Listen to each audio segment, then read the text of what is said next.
this is as close to perfection as a remaster can be. I didn't think that there was any shot that Xbox would want to shadow drop an Oblivion remaster to this level of quality. And it is maintaining that spirit, and I think that they did that to perfection with this this remaster. These people are not frickin' humans, okay? Well, Mr. Kodo, the Oblivion Remaster is upon us, and man, people have been sucking this thing off so hard, despite not being able to quantify anything about why they think it's good. Oh, no. They can tell you why they think it's good. The reason why they think it's good is it has bugs and crashes. It gives us the authentic Oblivion experience. After closing my first Oblivion gate and watching the flames spew out all around me, my game crashed immediately afterwards. It's such an authentic experience. They really captured what it was like to play it back in the day. Legendary Drops has got to run for a political office, man. Not only does he praise the game for crashing, but earlier in the same video, he claimed... And I think that's what makes this remaster such a moment. It's not just a nostalgia bomb, it's a reputation reset. You're telling me nostalgia's not clouding your judgment of this game, but you're praising the game crashing, because it crashed back in 06 as well. And the reputation of Bethesda as a studio rides on them allowing some other company to remaster the game. A chance for Bethesda to remind people what made them believe in them in the first place. Even if they didn't make this game themselves, they greenlit it, they oversaw it, they let it exist without mangling it, and it worked. All of this just works. It's not, I'm not kidding. So Bethesda wins in your eyes by simply just existing and staying out of the way. The bar has never been lower, man. And I've noticed a lot of the people that are meat riding this remake have barely played the game. A lot of the positive Steam reviews have like 30 minutes played. And then a lot of the content creators specifically riding for this game only mention the positives while ignoring all of the negatives. Well, you know what the reason is. It's the same stuff, different day. They play 15 minutes of it, see where the wind is blowing, and then say masterpiece. That's what they do. That's the game. What we decided we'll do today is we have 3 various videos that are all about 20 minutes. And these videos break down how masterful that this remaster is. And they essentially just come to the conclusion that it's good because it's funny with bugs, which is such an insane take. Also not very consistent, because you'll notice, we look back at Fallout 76, which was a horrid, buggy mess when it dropped. No one's defending that, so why are they defending this? I have to believe it's solely because of the nostalgia they have for Oblivion. And yeah, the bugs are funny, but they are not something to be celebrated, especially when there's even more in this game than is in the original. Well, that's all it is. If they didn't have the nostalgia from the original game, they would not defend this. If this was a modern release, this broken and buggy, they would crucify it. Oh yeah, give it another name, this thing is getting taken to the cleaners. That seems to be the only thing Steam users will criticize a game for anymore these days. Performance issues. When shockingly, they don't even criticize it here. It's like 82% positive on Steam. The only negative reviews are saying, yeah, the game's amazing, but it runs bad. And they're getting gesture rewards like crazy. The 3 amazing content creators we will be looking at today are the Actman, Legendary Drops, and LegacyKillaHD. All men very accomplished in spending 20 minutes to say absolutely nothing. The new meta on YouTube. We'll just show you what they have to say and then we'll respond. In the Actman's video, he says they get the best of both worlds. They can modernize the visuals while keeping the gameplay and the NPC behavior mostly the same. Now, one of the things he failed to mention was that the cost of this graphical upgrade is poor performance and a piss filter. Well, the improvements to the graphical fidelity also seem to come at the cost of the game actually running well, which he failed to mention in this video. I think we're both in agreement. We'll take a solid 60 FPS over improved graphics any day. Right. Who cares how it looks if it barely functions? I mean, we actually recently watched the Digital Foundry video, and it was funny that for the Oblivion remaster, the top comment was something like, the frame time looks like a cardiogram.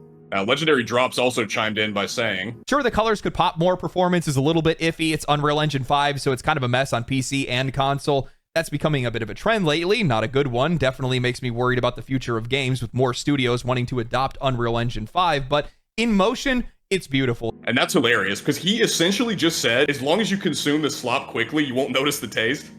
And that's exactly right. Because he's basically saying, don't notice, don't pay attention, just consume. Which, you know, is kind of the way the industry's going right now. Also, mind you, this video is about how this game is a warning to the industry to do better, and yet he admits it has the same problem as most other modern games, despite claiming early on that it was embarrassing those titles. And it has embarrassed their competition. They did it all for $50. This video is a disaster. Yeah, of the three, the Legendary Drops one had the most retardation in it, which is an achievement, I must say. It was easily the worst of the three. And sadly, it was the most substantive. The problem is the substance was wrong. Well, and now let's look at what LegacyKilla had to say here, in terms of the character models. Some of the animations also just look absolutely bizarre, whether that be your character running in third person or some of the facial animations. And changes made to characters' faces like the Adoring Fan or even races like the Khajiit and Argonians are already being heavily debated online. Personally for myself, most of this isn't a problem. And I have to ask, why are you okay with this? Why doesn't this bother you? But I feel that the answer is what we suspect. I honestly think at this point it's just low standards, because that seems to have infected all consumers at this point. And honestly, why not just use mods to fix the original instead of paying $50 for this remaster? I mean, the mods are free. Also kinda hilarious that at one point in this video he admits NPCs have audio bugs, but he hopes they'll fix it soon. And there is some audio issues. If you go up to certain areas, like if you go to the Imperial City, you'll have NPCs that you just hear all the dialogue all at once. Hopefully that's something that they work out in patches and stuff. Which is rich when you consider in all three of these videos, they spend endless amounts of time saying how much they love bugs and jank. So why exactly do you want this one fixed, minus the other ones? Now, as far as gameplay and UI improvements go, the Ackman says, And this is why it's so important that they made genuine improvements to the combat. Whereas in the original, you would just kind of slice at people and they wouldn't really react all that often. But now they have new jank where you hit someone and they... And although it's like funny and cartoony, it makes your weapons feel like they have real impact. now, this one's insane, because him saying the combat's been improved essentially boils down to him saying there's new jank instead of old jank. But he thinks that's a good thing because weapons feel like they have this impact. Now, let me show you how much impact they have. You can punch the Adoring Fan with the light unarmed strike and he reacts the exact same way he does to a power attack from a two-handed battle axe. There is nothing weighty about this combat or impactful at all. The characters just obnoxiously sway and react to your hits like they're dancing. It's hard to look at. Like, it's comical levels of bad. That's called soul, Kodo. As long as they make funny movements and motions and sounds, it's Kino. Unfortunately, that's where we fall into. Fun gameplay and engaging mechanics be damned. As long as it's funny, that's what we want, boys.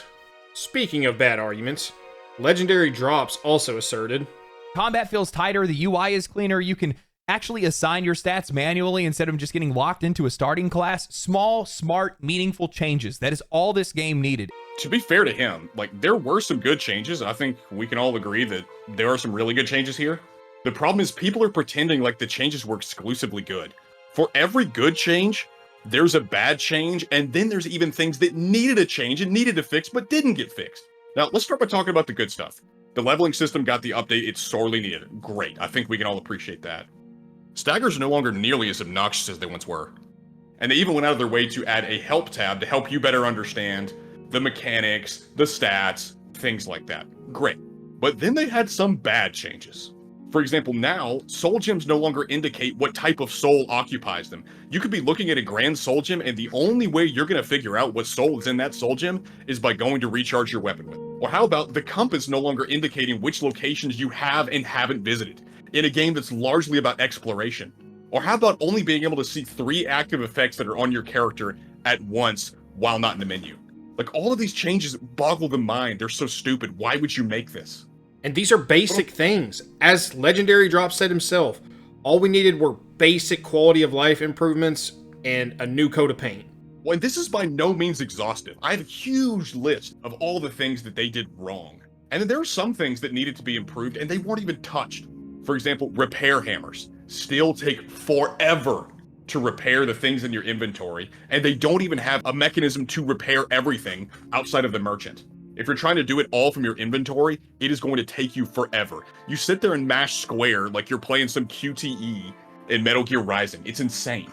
Also, for whatever reason, you remember whenever enemies used to die, they would drop their weapons, and they would get like lost in the ground or kicked off somewhere or launched into the sky? They still do that. Instead of changing it to where now you can loot someone's body and find the weapon that rolled down a hill on their body, no, that's gone. They haven't changed this at all. Haven't touched it up. You'll still be losing that enchanted weapon, and also the hit detection is still absurdly bad. I don't know, and again, not exhaustive. There's so many more we could mention. Well, and on that hit detection point, it's kind of hilarious because I keep seeing people praise the updated dodge in this, but it seems to be slower and cover less distance. And on top of that, the hit detection is so bad, you still get clipped by stuff that you shouldn't have, and there's no iframes. Right, there's no reason to do it. You're better off just blocking or walking out of the way, which again was also true in the previous game. But why update it if you don't update it to have any meaningful change? Well, I'm a block man myself. I don't really care about the dodge, but it's the fact that people will use that to praise it when it's inferior to the original. Right, it makes no sense. It's not usable in either one, so why is it here? Why didn't we revamp it to be usable? But we could go on and on with these. That's just a few examples of many that were good changes, bad changes, and also changes that should have been made but weren't. I thought it was kind of funny. In LegacyKillaHD's video, he's playing the game routinely while he's talking about it and praising it, and he gets into 2 different combat encounters, and he asserts that the combat is more enjoyable and feels better, but doesn't substantiate it in the slightest, and even comments that he hasn't played the game in forever, so I don't know how he could even compare it to the old combat. Some more combat here. Like I said, it's been so many years since I played this, but it definitely feels better, especially this hand-to-hand combat with swords and such. It's enjoyable, it is. It really is. Yeah, that's wild. This is probably the laziest video of the 3, where this dude legit takes time out of his video to just sit there and play the game. Like, how do you have this many subs when you're this lazy? I don't get it, dude. Walks up, gets killed by a guard, and is like, yeah, combat feels great. Okay, yeah, there we go. Okay, I died. But look, the combat does feel a lot better, and Well, and one of our major criticisms of all 3 of these video essayists is they assert everything and prove nothing. They just say, oh, this feels great, but you can't quantify why it feels great or what's different because you don't even remember the original. It's actually insane. These people aren't fans of games. They're fans of whatever is the new popular thing. Legendary Drops has a clip in here where he says he has played thousands of hours of the original Oblivion, but can't put his finger on what's so magical about it. For a lot of us, this isn't just our favorite game. This is the game. This is the one that defined an era. I still to this day struggle to explain what it felt like to play the game. I put thousands of hours into the game without even trying. That leads me to think that these guys have no clue of what Oblivion is or is supposed to be. They have no clue what is at its core, what is its soul, what its identity is. They think, unironically, the bugs are what make this game special. The bugs and the crashes are the soul. I was going to talk about how it's just not possible to recreate this same type of magic in a remaster or a remake. I can't speak to you right now. Yeah, it's buggy. There's tons of issues and things like that. It's just so damn fun to play. It's so fun to explore. But the jank that Bethesda is known for, it's very much here. And it currently holds a very positive rating, with the biggest compliments being in the jank remaining here. The jank is the soul because it's funny. Which is insane. And not to mention, immensely disrespectful to a title that's beloved. Like, if the bugs and the crashes are the best part, then why is the top mod on Nexus Mods the unofficial patch?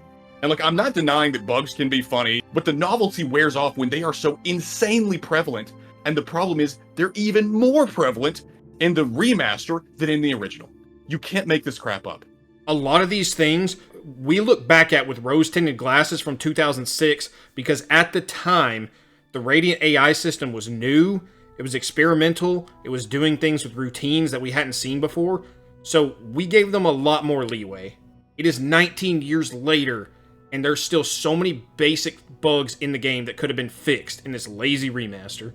Well, and even new ones that got introduced with this lazy drop. One of the things these guys also say is that you can make hideous abominations that add soul to the game. The glory of making the ugliest monstrosities possible with a character creator that almost perfected the art of giving players so many options to make faces that only your mother would kiss. The new character creator is yet another example of something I didn't expect them to pull off. So I have a question. Would you make the same argument for Dragon Age Veilguard? I've seen some pretty abominable looking creatures come out of that character creator, but I'm surely they're not saying this is proof of quality. You can make hideous characters in every game, but that makes it peak, apparently, in the modern day. And when that's the standard, how can you miss? You can't. And I know we said it before, but I feel like we have to say this again.